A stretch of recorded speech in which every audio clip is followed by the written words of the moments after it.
হাই friends, আজি এটা নতুন ভিডিঅ' লৈ মই আপোনালোকৰ মাজলৈ আহিছোঁ। আজি ভিডিঅ'টো হৈছে নিমখ।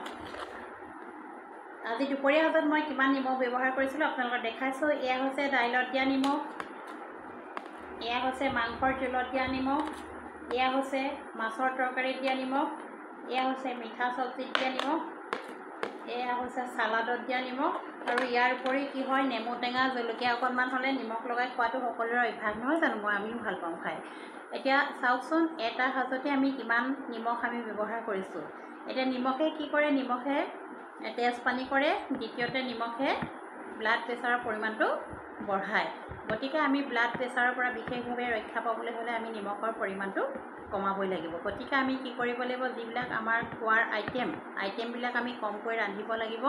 আৰু খোৱাৰ খাদ্যবিলাক ৰামধেনু ৰঙৰ দৰে, ৰামধেনুত 7টা ৰং থাকে, 7টা ৰঙৰ খাদ্য বস্তুবিলাক যদি আমি একেলগে ৰান্ধিবলৈ চেষ্টা কৰোঁ, তেতিয়াহ'লে খাবলৈ ভাল লাগিব, বহুত টেষ্টফুল হয় আৰু তেতিয়া নিমখৰ পৰিমাণটো যথেষ্ট কমি যাব।